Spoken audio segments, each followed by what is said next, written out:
అవుననుకోండి, కానీ పండగ అంటే చీర ఉండాల్సిందే. ఆరోగ్యం కూడా ఉండాలనుకోండి, కలర్ ఉంటేనే అది అందరికీ చూపించాలి కదా. అయినా పండగ రకరకాల పిండి వంటలు, veg items, non veg items ఇవన్నీ చేసుకోవాలండి. నేనైతే ఈరోజు ఎన్ని వంటలు చేశాను. నాన్ వెజ్ ఐటమ్స్ అయితే chicken curry, chicken lollipop, chicken biryani, mutton biryani ఇవన్నీ చేశాను. ఇంకా లడ్డూలు చేశాను. ఇంకా స్వీట్స్లో అయితే గులాబ్ జామున్, రసగుల్లా, జిలేబీ ఇవన్నీ చేశానండి. బయటికి కట్టి మంచి వంటలు చేపిస్తాను. అవునా? అయినా చీరలు కూడా ముఖ్యం కదా. వందనాలండి. వందనాలండి. ఏం చేస్తున్నారు? నేను చీర గురించి మాట్లాడుతున్నాను. నేనైతే నేను చేసిన వంటల గురించి చెప్తున్నానండి. నేను ఎవరి గురించి మాట్లాడుతున్నానండి. అవునా? ఇవన్నీ సరే, కానీ మీకు సీరియల్స్ ఏం వద్దా?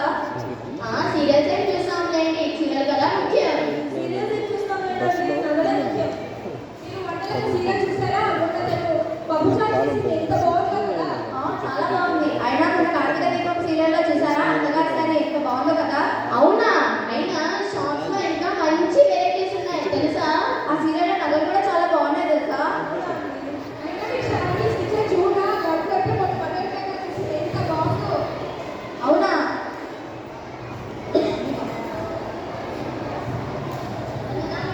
వందనాలండి. నేనైతే నేను చేసిన వంటల గురించి చెప్తున్నానండి. మీరేం చేస్తున్నారు? అవునా?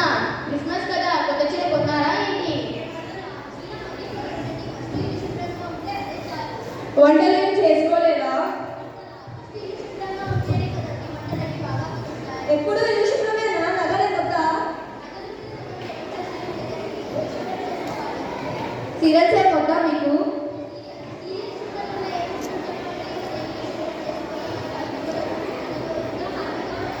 అలా అంటారేంటండి? సీరియల్స్లో ఎంత జనరల్ నాలెడ్జ్ ఉంటుంది చెప్పండి.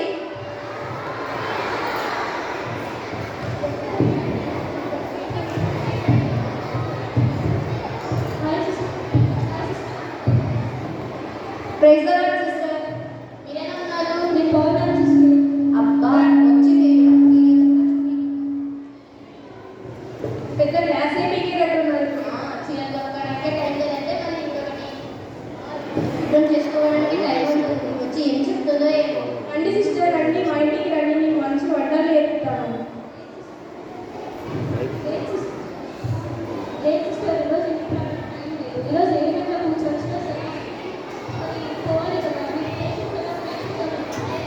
సిస్టర్, నాకైతే ఇల్లు శుభ్రం చేసుకోవడంలోనే టైం అంతా అయిపోతుంది. అవి కడగాలి, ఇది కుడవాలి, అందులోనే టైం అంతా అయిపోతుంది. నేను చర్చికి వస్తాను రాను. నేను ఇంకా మటన్ బిర్యానీ చేయాలండి, నేను రాలేనేమో. నేనైతే చీరలు బిజీగా ఉన్నానండి. నేను చర్చికి వస్తాను రాను. ఇవాళ క్రిస్మస్ కదండి, నా నగలు కట్టుకోవడానికి మినిమం 2 hours పడుతుందండి. నేను వస్తానో రాను. మాస్టర్ గారితో మాట్లాడి సీరియల్స్ అయిపోయిన తర్వాత పెట్టించండి, లేకపోతే నేను వస్తాను రాను. అయ్యో సిస్టర్స్, ఇది కాదు క్రిస్మస్ అంటే. ఇల్లు శుభ్రం చేసుకోవడమే కాదు సిస్టర్ క్రిస్మస్ అంటే. యేసయ్యను ధరించి ఆయన రక్తంతో మన పాపాలను కడుక్కోవడమే సిస్టర్ పండగ. అవునా సిస్టర్, ఇంతవరకు నేను క్రిస్మస్ అంటే ఇల్లు శుభ్రం చేసుకొని మంచి మంచి వస్తువులతో అలంకరించుకొని బాగా ఉంటేనే క్రిస్మస్ అనుకున్నా.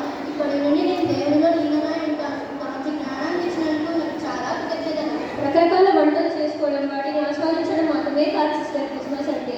అఫ్కోర్స్ మీరు చేసుకోవచ్చు, కానీ యేసయ్యను పక్కన పెట్టి దానికి ఫస్ట్ ప్లేస్ ఇవ్వకుండా ఆయనలోనే లీనం అవ్వాలి. ఇన్ని రోజులు నేను వంటలకి ఫస్ట్ ప్లేస్ ఇవ్వాలని అనుకున్నాను సిస్టర్, కానీ ఈరోజు ప్రభువుకి ఫస్ట్ ప్లేస్ ఇవ్వాలని తెలుసుకున్నాను సిస్టర్. ధన్యవాదాలు. 10,000 రూపాయల పట్టు చీర కట్టుకుంటేనో 10 కాసుల బంగారం ధరించి అందరికీ చూపిస్తేనో పండగ మంచిది అయిపోదు సిస్టర్. యేసయ్య మార్గాన్ని అనుసరించి ఆయన బాటలో ప్రయాణించడం వల్లనే మన జన్మ ధన్యమవుతుంది. అవునా సిస్టర్, ఇన్ని రోజులు నేను మంచి పట్టు చీర కట్టుకొని పల్లెలకు తిరిగి అందరికీ చూపించడమే క్రిస్మస్ అనుకున్నాను. అది కాదు క్రిస్మస్ అని చెప్పి మీరు నాకు హృదయపూర్వకం చేసినందుకు చాలా ధన్యవాదాలు. నేను రుణపడి ఉంటాను. యెహోవా బంగారం కోసం తప్పించకుండా యేసయ్యను ధరించి ఆయన మార్గంని అనుసరిస్తే యేసయ్య తమకు ఎన్నో పుణ్య ఆభరణాలు, బంగారు కిరీటాలు ప్రసాదిస్తాడు సోదరి. ఇన్ని రోజుల నుండి కొత్త కొత్త నగలు వేసుకోవడం, అందరికీ చూపించడమే క్రిస్మస్ అనుకున్నాను సిస్టర్. మీరు నా కళ్ళు తెప్పించారు. మీకు చాలా ధన్యవాదాలు. సీరియల్స్ అంటూ, సినిమాలు అంటూ ఎన్నో ఆనందాల కోసం తప్పించకుండా యేసయ్య సన్నిధిలో నేను అయిపోవడం, ఆయన కోసమే మన సమయాన్ని కేటాయించడమే క్రిస్మస్ సిస్టర్.